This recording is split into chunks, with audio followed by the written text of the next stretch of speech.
Assalamualaikum warahmatullahi wabarakatuh. Perkenalkan, nama saya Hasmar dan pada kesempatan kali ini saya akan membahas sebuah topik penting terkait dengan dunia profesional, yaitu bagaimana kita bisa tampil prima dan profesional dalam setiap aspek kehidupan, terutama di dunia pekerjaan. Penampilan prima dan profesional bukan hanya soal bagaimana kita terlihat, tetapi juga bagaimana kita membawa diri, berbicara, dan berperilaku. Sebagai seorang profesional, kesan pertama yang kita berikan kepada orang lain sangatlah penting. Kesan tersebut tidak hanya ditentukan oleh penampilan fisik, namun juga oleh kepribadian, sikap, dan cara kita berinteraksi dengan orang lain. Baik, langsung saja kita masuk ke dalam materinya.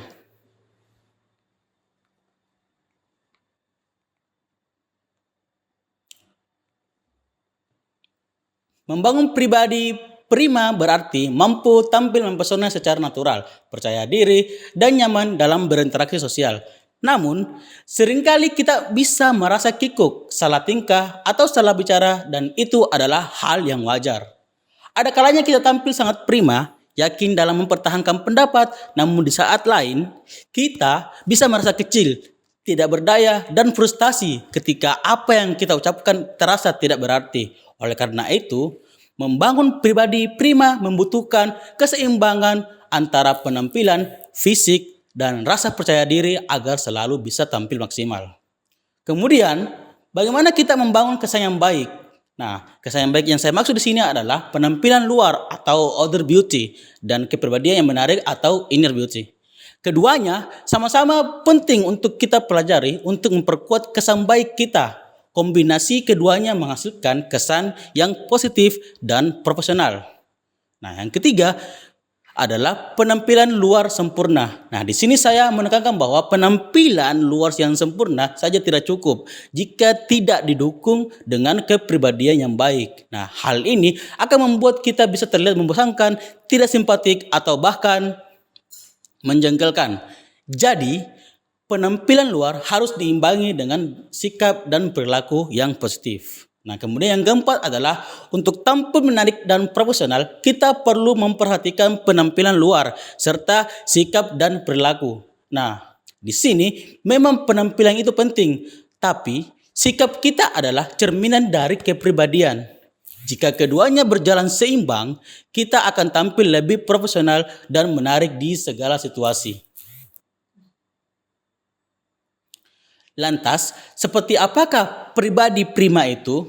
Nah, contoh pribadi prima yang tampil seperti ramah, sopan, dan penuh hormat, yakin, rapi, dan ceria. Kemudian contoh pribadi untuk prima senang seperti memaafkan, bergurau, belajar dari online, dalam batas wajar, dan menyenangkan orang lain seperti itu. Nah, lantas bagaimana cara kita agar dapat memperbaiki penampilan atau menjaga penampilan kita agar terlihat enak dipandang oleh orang lain? Nah, sebelum itu kita harus mengetahui apa sih itu penampilan. Penampilan adalah bentuk citra diri yang terpancar dari diri kita dan merupakan sarana komunikasi. Nah, penampilan perilaku dalam aktivitas ini mencakup seperti penampilan lahiriah atau fisik, outer beauty yang saya sudah jelaskan sebelumnya, dan bagaimana penampakan kita dalam melakukan aktivitas sehari-hari seperti berdiri, berjalan, duduk, tata bicara, bahasa tubuh, berbusana, dan tata rias. Nah, kemudian ada penampilan batiniah atau pancaran rohaniah. Dan yang terakhir ada inner beauty yang dimana terpancar pada perilaku yang memiliki kepedulian yang tinggi pada sesama, rendah hati, pemaaf, sopan, santun, dan ramah. Nah, poin kedua ada faktor-faktor penyebab tidak tampak prima. Nah, adapun faktor tersebut diantaranya kesibukan yang tidak teratur, perasaan cemas, pikiran kusut, emosi tinggi, dan ekspresi wajah yang monoton. Nah, faktor-faktor tersebut akan mempengaruhi penampilan kita tidak dalam kondisi prima. Nah, poin ketiga adalah bagaimana kita berusaha berpenampilan menarik. Ada 5 poin yang perlu diperhatikan, yaitu kita perlu memperhatikan wiraga, di mana sikap tampil yang anggun dan menarik, postur tubuh yang percaya diri dan berwibawa, kemudian ada proporsi tubuh yang seimbang, kemudian serta letakkan pakaian di badan dengan rapi. Nah, selanjutnya bagaimana cara kita berdiri. di mana posisi kaki dan tangan itu menunjukkan keseimbangan dan profesional. Yang ketiga, bagaimana kondisi kita pada saat duduk, di mana punggung harus tegak agar tetap terlihat sopan dan percaya diri. Yang keempat, tentang bagaimana cara tampilan kita saat berjalan, yakni meliputi posisi tubuh yang tegak, kaki yang melangkah dengan percaya diri, serta arah pedangan yang selalu fokus ke depan. Ini penting untuk menunjukkan profesionalisme. Terakhir, prosedur masuk dan keluar ruangan. Saat memegang pegangan pintu, kita harus tetap menghadap ke arah ruangan, baik ketika masuk maupun keluar, menjaga kesan sopan dan rapi. Nah, selanjutnya melanjutkan poin tentang bagaimana cara membentuk dan menjaga penampilan. Poin keempat adalah sikap perilaku, yakni bagaimana kita dalam hal percaya diri, ramah, sopan, rapi, pengendalian emosi, antusias, rendah hati, mengoreksi diri, memaafkan, dan lain sebagainya. Nah, kemudian poin keenam, hindari sikap perilaku negatif. Tidak jujur, angkuh, egois, rendah diri, pembantah, iri, pemarah, dan lain-lain. Oh ya, menjaga ekspresi wajah yang simpatik dan bahasa tubuh, cara memandang, sikap tubuh, alis, mata, bibir, dan sebagainya juga menjadi poin penunjang baiknya penampilan kita. Nah, selanjutnya, penting untuk menjaga kesehatan dengan cara makan dan tidur yang teratur, berolahraga rutin, serta menyesuaikan aktivitas sesuai usia dan kemampuan. Nah, pastikan juga tubuh tidak terlalu tegang atau lelah agar bisa tampil prima. Dan yang terakhir, kebersihan dan kerapian. Itu merupakan hal yang juga sama pentingnya untuk mempengaruhi penampilan. Nah, kemudian hindari masalah seperti bau badan, bau mulut yang bisa mengganggu keseluruhan kesan. Nah, kemudian jangan lupa memperhatikan tata rias dan tata rambut kayak saya, agar penampilan selalu terlihat segar dan rapi seperti itu. Oke, next. Ya, bagaimana cara kita agar tetap menjaga ekspresi tetap dalam keadaan prima? Tujuan utamanya adalah menampilkan sikap yang positif dan profesional melalui bahasa tubuh serta raut wajah. Misalnya, melakukan kontak mata langsung dengan senyum agar menunjukkan adanya kesiapan dan keserasian. Nah, terus, menghindari ekspresi mata yang menatap ke arah lain atau berkerut, mengejek, akan menunjukkan sikap tidak berkesan, memperhatikan.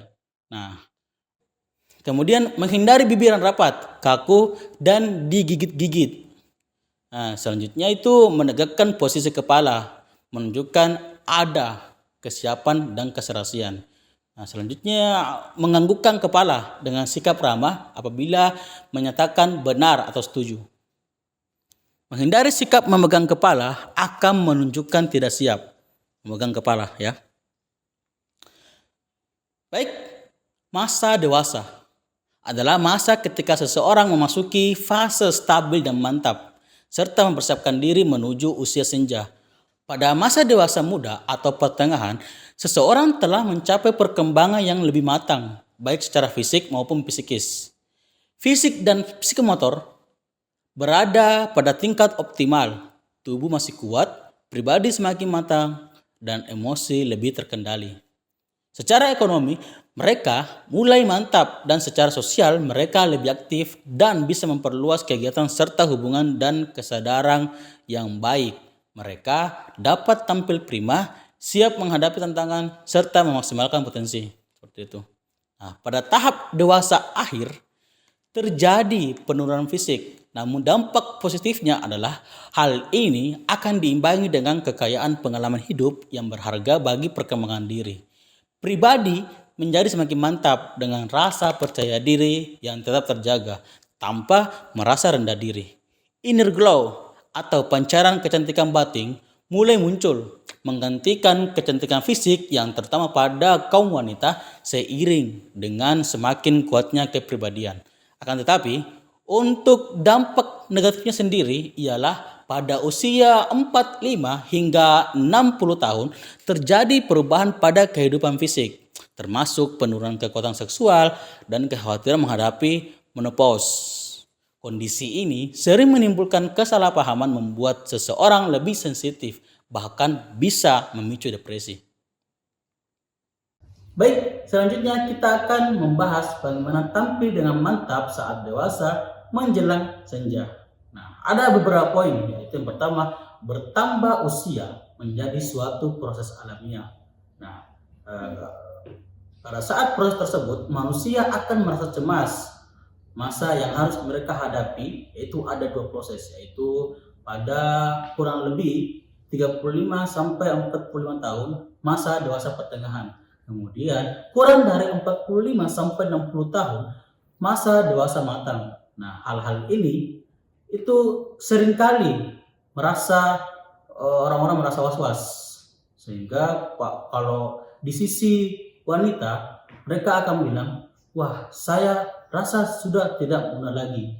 Nah, mereka pikir bahwa semakin bertambah usia, apakah suami mereka masih memperhatikan mereka seperti itu. Nah, yang kedua adalah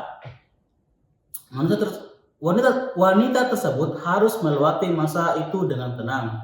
Nah, yang ketiga, bertambahnya kebijaksanaan. Jadi bukan hanya dampak negatif, tetapi juga adanya dampak positif yang mereka dapatkan ketika menjelang usia senja seperti itu. Nah, kemudian ada timbul pertanyaan, apakah memang menjadi tua adalah fase yang mengkhawatirkan? Ya, yang kedua, apakah kita tidak bisa tampil mantap? Dua pertanyaan tersebut seringkali berkecamuk di dalam pikiran ketika seseorang sudah memasuki masa tua. Baik, pada slide ini kita membahas adanya perasaan was-was atau insecure yang seringkali muncul pada masa dewasa, muda, pertengahan, serta masa senja, yang berbeda dengan masa remaja yang cenderung lebih stabil. Nah, apa sebabnya? Terkadang seseorang tidak mampu memenuhi tahap perkembangan yang penting dalam fase ini, seperti yang pertama adalah mandiri dalam segi ekonomi, yang kedua berperan sebagai orang tua. Apabila tahapan ini tidak tercapai, muncul perasaan tidak aman. Mengapa hal ini terjadi? Ini disebabkan oleh hambatan-hambatan. Misalnya, masih terjebak dalam kebiasaan masa pubertas. Kemudian, sulit menyesuaikan diri dengan tuntutan baru dalam kehidupan. Yang ketiga, kurangnya fleksibilitas dalam menghadapi perubahan. Jadi, perasaan insecure ini sebenarnya adalah hasil dari ketidakmampuan menyesuaikan diri dengan tuntutan dewasa yang semakin besar. Oke, selanjutnya kita masuk ke bagian bagaimana cara kita membuang beban mental atau batin yang berlebihan. Nah, di sini saya sudah merangkum 5 beban mental yang mencegah untuk menjadi bahagia. Yang pertama adalah selalu ingin merasa benar, selalu ingin merasa perfeksionis terhadap orang lain seperti itu. Yang kedua adalah selalu ingin lebih baik dari orang lain. Jadi ini menyebabkan adanya tingkat kecemasan yang lebih tinggi ketika ada orang lain yang lebih baik dari dirinya seperti itu. Yang ketiga adalah merasa takut kalau ada sesuatu yang ditolak atau tidak diterima.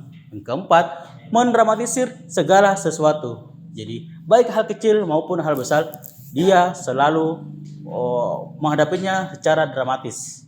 Yang kelima adalah membujuk rasa jengkel kita. Seperti itu.